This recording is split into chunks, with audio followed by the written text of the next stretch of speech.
Welcome all to சரிதா சமையல். இன்றைக்கி நம்ம சமையலில் உடம்புக்கு ரொம்ப ஆரோக்கியமான ராகி மாவு தோசை எப்படி பண்ணுறதுன்னு பார்க்க போகிறோம்.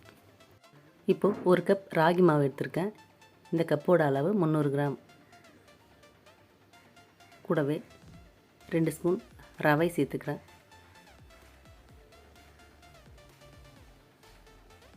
இது கூடவே 1 ஸ்பூன் சீரகம் லைட்டாக கையில் நசுக்கி சேர்த்துக்கலாம்.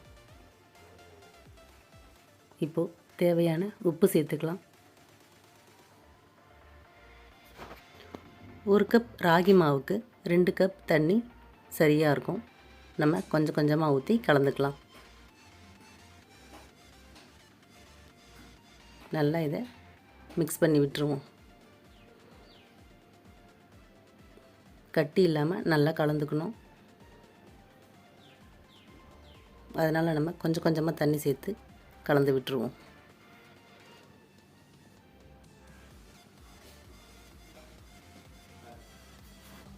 வாரத்துக்கு ஒரு முறை இந்த மாதிரி நம்ம ராகி மாவு சேர்த்துக்கிட்டோம்னா உடம்புக்கு ரொம்பவே நல்லது. தோசையாக மட்டும் இல்லை, ராகி மாவு கஞ்சி வச்சு கூட குடிக்கலாம். இல்லைனா புட்டு செஞ்சு சாப்பிட்லாம். ராகி களி கூட செஞ்சு சாப்பிட்லாம். உடம்புக்கு ரொம்ப ரொம்ப நல்லது.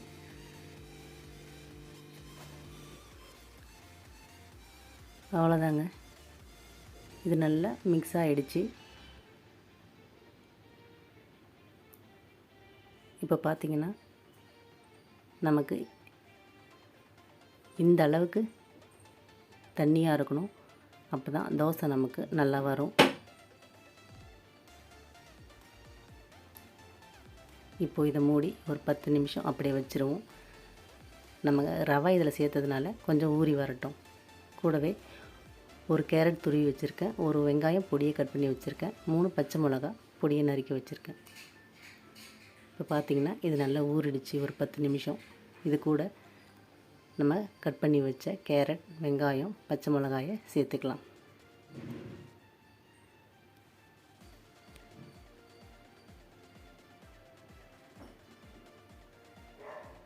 இப்போ இது நல்லா கலந்து விட்டுருவோம்.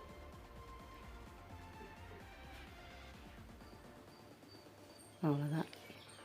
இதை நல்லா கலந்தாச்சு. இப்போ ஒரு தோசைக்கல் அடுப்பில் வச்சு கல் நல்லா காஞ்சதுமே ஒரு கரண்டி மாவு எடுத்து அப்படியே ஊற்றி விட்டுருவோம்.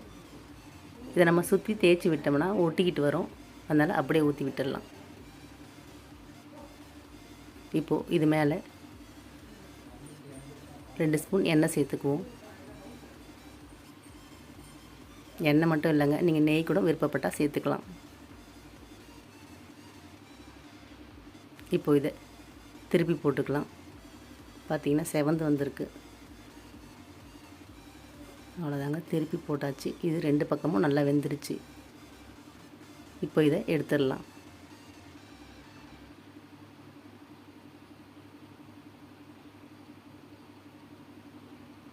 இப்போது இன்னொரு தோசை இதே மாதிரி நம்ம ஊற்றிக்கலாம்.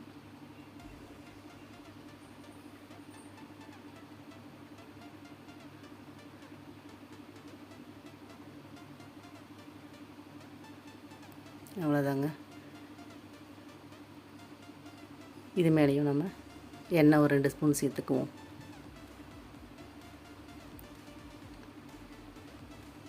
பார்த்திங்கன்னா இதையும் திருப்பி போட்டாச்சு. இதுவும் 2 பக்கமும் நல்லா வெந்துருச்சு. மீதமுள்ள மாவையும் இதே மாதிரி நம்ம ஊற்றி எடுத்துக்கலாம். பார்த்திங்கன்னா தோசையெல்லாம் நமக்கு ரெடி ஆகிடுச்சு. ரொம்ப ரொம்ப ஆரோக்கியமான ராகி மாவு தோசை. நீங்களும் ட்ரை பண்ணி பாருங்கள். தேங்க்யூ.